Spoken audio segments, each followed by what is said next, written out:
கிறிஸ்துவுக்குள் அன்பான தேவனுடைய பிள்ளைகளே, ஆண்டவராய் இயேசுவின் நாமத்தில் உங்களை அன்போடு வாழ்த்தி நான் வரவேற்கிறேன். ஒரு புதிய வருஷத்தை காண ஆண்டவர் நமக்கு பாக்கியம் கொடுத்திருக்கிறார். கடந்த வருடமெல்லாம் ஆண்டவர் நம்மை அருமையாக ஆசீர்வாதமாக காப்பாற்றி வழிநடத்தி வந்திருக்கிறார். புதிய வருஷத்திலே புதிய வாக்குத்தத்தங்களையும் புதிய தீர்மானங்களையும் எடுத்து நீங்கள் தேவனை இந்த நாட்களில் ஆராதித்து வருகிறீர்கள் என்று நான் விசுவாசிக்கிறேன். இந்த நாளிலையும் கூட இந்த வருஷத்தை ஆண்டவர் நமக்கு ஆசீர்வாதமாய் தரும்படியாய் ஒரு அருமையான பாடலை பாடி ஆண்டவரை துதிக்கப் போகிறோம். வருஷத்தை நன்மையால் முடிசூட்டும் தெய்வமே, வற்றாத கிருபைகளால் என்னை என்றோ நடத்திடுமே. வருஷத்தை நன்மையால் முடிசூட்டும் தெய்வமே, வற்றாத கிருபைகளால் என்னை என்றோ நடத்திடுமே. தடைப்பட்ட நன்மைகள் இந்த ஆண்டு நடந்திடுமே, அடைக்கப்பட்ட கதவுகள் எல்லாம் இந்த ஆண்டு திறந்திடுமே. தடைப்பட்ட நன்மைகள் இந்த ஆண்டு நடந்திடுமே, அடைக்கப்பட்ட கதவுகள் எல்லாம் இந்த ஆண்டு திறந்திடுமே. மகிமை மேல் மகிமை என்னை மறுரூபமாக்கும் மகிமை, மகிமை மேல் மகிமை என்னை மறுரூபமாக்கும் மகிமை. எந்தன் வாழ்வை மாற்றிடும் மாறாத உந்தன் மகிமை, எந்தன் வாழ்வை மாற்றிடும் மாறாத உந்தன் மகிமை. அவர் தமது ஐஸ்வர்யத்தால் என் குறைவாய் நிறைவாய் மாற்றி, அவர் தமது ஐஸ்வர்யத்தை என் குறைவால் நிறைவாய் மாற்றி, என் வாயை நன்மையால் திருப்தியாக்கும் நல்ல வருஷம், என் வாயை நன்மையால் திருப்தியாக்கும் நல்ல வருஷம். மகிமை மேல் மகிமை என்னை மறுரூபமாக்கும் மகிமை, மகிமை மேல் மகிமை என்னை மறுரூபமாக்கும் மகிமை. எந்தன் வாழ்வை மாற்றிடும் மாறாத உந்தன் மகிமை, எந்தன் வாழ்வை மாற்றிடும் மாறாத உந்தன் மகிமை. வருஷத்தை நன்மையால் முடிசூட்டும் தெய்வமே, வற்றாத கிருபைகளால் என்னை என்றும் நடத்திடுமே. வருஷத்தை நன்மையால் முடிசூட்டும் தெய்வமே, வற்றாத கிருபைகளால் என்னை என்றும் நடத்திடுமே. தடைப்பட்ட நன்மைகள் இந்த ஆண்டு நடந்திடுமே, அடைக்கப்பட்ட கதவுகள் எல்லாம் இந்த ஆண்டு திறந்திடுமே. மகிமை மேல் மகிமை என்னை மறுரூபமாக்கும் மகிமை, மகிமை மேல் மகிமை என்னை மறுரூபமாக்கும் மகிமை. எந்தன் வாழ்வை மாற்றிடும் மாறாத உந்தன் மகிமை, எந்தன் வாழ்வை மாற்றிடும் மாறாத உந்தன் மகிமை.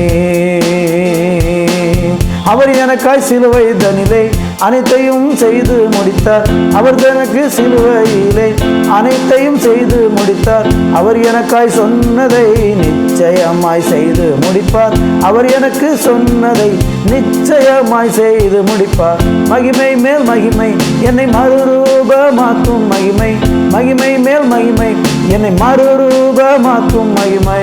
எந்தன் வாழ்வை மாற்றிடும் மாறாத உந்தன் மகிமை, எந்தன் வாழ்வை மாற்றிடும் மாறாத உந்தன் மகிமை.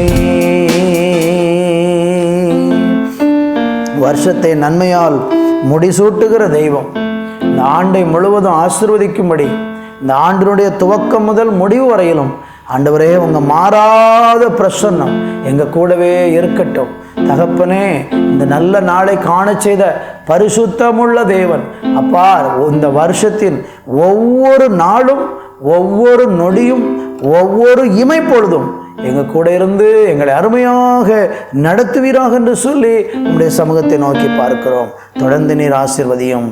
இயேசு கிறிஸ்துவின் நாமத்தில் ஜெபிக்கிறோம் எங்கள் நல்ல பிதாவே, ஆமேன் ஆமேன். கர்த்தருடைய பிள்ளைகளே, ஆண்டவராய் இயேசுவின் நாமத்திலே உங்களை அன்போடு நான் வாழ்த்துகிறேன். இந்த நாளிலேயும் கூட ஒரு வேத பகுதியை வாசிக்கப் போகிறோம். சங்கீதம் 65 சங்கீதம் 11வது வசனத்தை நான் வாசிக்கிறேன். வருஷத்தை உம்முடைய நன்மையால் முடிசூட்டுகிறீர், உமது பாதைகள் நெய்யாய் பொழிகிறது. அடுத்த வசனம், வனாந்திர தாவரங்களிலும் பொழிகிறது, மேடுகள் சுற்றிலும் பூரிப்பாய் இருக்கிறது, மேய்ச்சலுள்ள வெளிகளில் ஆடுகள் நிறைந்திருக்கிறது, பள்ளத்தாக்குகள் தானியத்தால் மூடியிருக்கிறது, அவைகள் கம்பீரித்து பாடுகிறது. என் அன்பு தேவனுடைய பிள்ளைகளே, இந்த வேத பகுதியை நம்ம வாசிக்கும் போது ஆண்டவராகிய தேவன் இந்த வருஷத்திலே நமக்கு நன்மையான வாக்குத்தத்தங்களை கட்டளையிட்டிருக்கிறார். நீங்கள் ஆலயத்துக்கு சென்றிருப்பீர்கள், கர்த்தரை ஆராதித்திருப்பீர்கள், தேவ ஊழியர்கள் உங்களுக்கு ஜெபித்து தேவனுடைய வாக்குத்தத்தங்களை, இந்த வருஷத்துக்குரிய வாக்குத்தத்தங்களை எல்லாம் உங்களுக்கு எடுத்து கூறி உங்களை ஆசீர்வதித்திருப்பார்கள். அந்த ஆசீர்வாதங்கள் தேவன் நமக்கு வாக்கு பண்ணி நமக்கு கொடுப்பேன் என்று சொன்ன அந்த ஆசீர்வாதங்கள் நம்முடைய வாழ்க்கையில் நிச்சயமாக நடக்கும், நிறைவேறும்.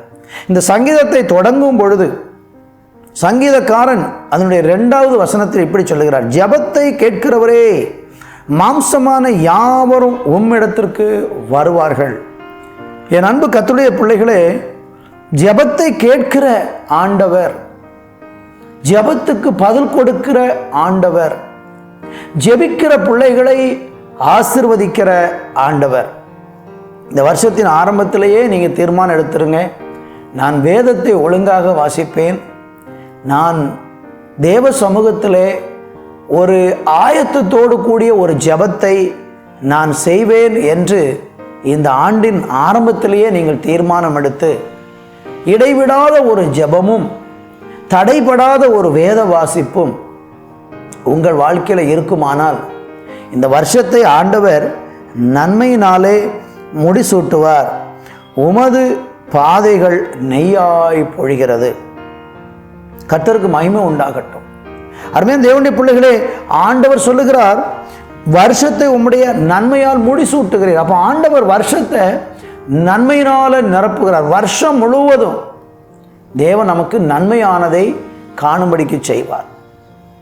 அப்போ நீங்கள் கேட்பீங்க, இந்த வருஷத்தில் அப்போ எதுவுமே தீமை நடக்காதா, நன்மை மட்டும்தான் நடந்துக்கிட்டே இருக்குமா என்று நீங்கள் கேட்கலாம். நான் உங்களுக்கு சொல்லுகிறேன், சில காரியங்கள் தீமையாக நம்ம வாழ்க்கையில் நடந்தாலும் நீங்கள் விசுவாசிக்க வேண்டும், அந்த தீமைகள் நன்மையாக முடியும். அதுதான் நம்முடைய விசுவாசம். அதுதான் நன்மையாக முடியும். ஏனென்றால் வேதம் சொல்லுகிறது, யாக்கோபுக்கு எழுதின நிருபத்தில் நீங்கள் 1ஆம் அதிகாரத்தில் வாசிக்கும் பொழுது, நன்மையான எந்த ஈவும் பூரணமான எந்த வரமும் பரத்திலிருந்து உண்டாகி சோதிகளின் பிதாவினிடத்திலிருந்து இறங்கி வருகிறது. ஆண்டவர் நமக்கு நன்மைகளை கொடுக்கிற தேவனாக இருக்கிறார். கர்த்தருக்கு ஸ்தோத்திரம். அதனால் தீமை நடக்காது என்று நான் சொல்ல மாட்டேன். காரணம், இந்த பூமியில் தீமை செய்கிற ஒருத்தன் இருக்கிறான். அவன் தம்முடைய ஜனத்துக்கு விரோதமாக தீமை செய்து கொண்டிருப்பான். ஆனால் கர்த்தர் என்ன செய்வார்னா, அந்த தீமையை இந்த வருஷத்தில் நன்மையாக மாற்றுவார். நீங்கள் விசுவாசிக்கணும். தேவன் தம்மிடத்தில் அன்பு கூறுகிறவர்களுக்கு சகலமும் நன்மைக்கு ஏதுவாக நடக்கிறது என்று சொல்லப்பட்டிருக்கிறது. அதனால் தீமையை கண்டு பயப்பட வேண்டாம், தெய்வம் அதை நன்மையாக மாற்றுவார். இன்னும் நீங்கள் வாசித்து பாருங்கள், சங்கீதம் 85:12 சொல்லுகிறது, கர்த்தர் நன்மையானதை தருவார். கர்த்தர் நன்மையானதை தருவார். வருஷத்தை நன்மையினால் முடிசூட்டுகிற தெய்வம் சொல்லுகிறார், நன்மையானதை தருவார். நம்முடைய தேசம் தன் பலனை கொடுக்கும். அப்படியானால் ஒரு பெரிய ஆசீர்வாதத்தை இந்த வருஷத்தில் தேவன் வைத்திருக்கிறார். அதெல்லாம் நம்ம விசுவாசத்தோடு அறிக்கை செய்து சுதந்திரித்து கொள்ளணும். பாருங்கள், நீங்கள் வாக்குத்தத்தங்களை பெற்றிருப்பீங்க. அந்த பெற்றுக்கொண்ட வாக்குத்தத்தத்தை வைத்து என்ன செய்யணும்? எப்படி அதை சுதந்திரிக்க முடியும்? அறிக்கை செய்கிறதன் மூலமாய், அதை விசுவாசிக்கிறதன் மூலமாய், கர்த்தர் எனக்கு இதை கொடுத்திருக்கிறார், இதை என் வாழ்க்கையில் செய்வார் என்று நீங்கள் நம்பி விசுவாசித்து அறிக்கை செய்கிறதன் மூலம் அந்த நன்மையை, பலனை நீங்கள் இந்த வருஷத்தில் தொடர்ந்து பெறப்போகிறீர்கள். சந்தோஷத்தோடு இந்த வருஷத்தை நம்ம துவங்குவோம். மகிழ்ச்சியோடு இந்த நாட்களை நினைப்போம். ஜெபத்தோடு முன்னேறுவோம். வருஷத்தை நன்மையால் முடிசூட்டுகிறீர். ஆமேன். பாதையெல்லாம் நெய்யாய், அவருடைய பாதையெல்லாம் நெய்யாய் பொழிகிறது என்று சொன்னது போல அப்படிப்பட்ட நிறைவை தந்து உங்களை ஆசீர்வதிப்பாராக. ஜெபிக்கலாமா? நல்ல தகப்பனே, இந்த வருஷத்தை நன்மையால் முடிசூட்டி எங்களுடைய பாதைகளை எல்லாம் நெய்யாய் பொழிய பண்ணுகிற தேவன், என் அன்பு பிள்ளைகளை இந்த வருஷத்தின் துவக்கத்திலே நான் ஆசீர்வதித்து ஜெபிக்கிறேன். அவங்க குடும்பங்களில் ஆசீர்வாதம் உண்டாகட்டும், அவங்க பிள்ளைகளுக்கு நன்மை உண்டாகட்டும், மேன்மைகளை தேவர் கட்டளையிடுவீராக என்று ஜெபிக்கிறேன். வருஷத்தின் துவக்கத்தில் அவர்களுக்கு பெற வேண்டிய, கிடைக்க வேண்டிய பலன்களும் நன்மைகளும் உன்னதத்திலிருந்து கிடைக்கப்பெற கர்த்தர் தம்முடைய பிள்ளைகளை ஆசீர்வதிப்பீராக என்று ஜெபிக்கிறேன். அப்படி செய்யுங்க. இயேசுவின் நாமத்தில் பிதாவே. ஆமேன், ஆமேன்.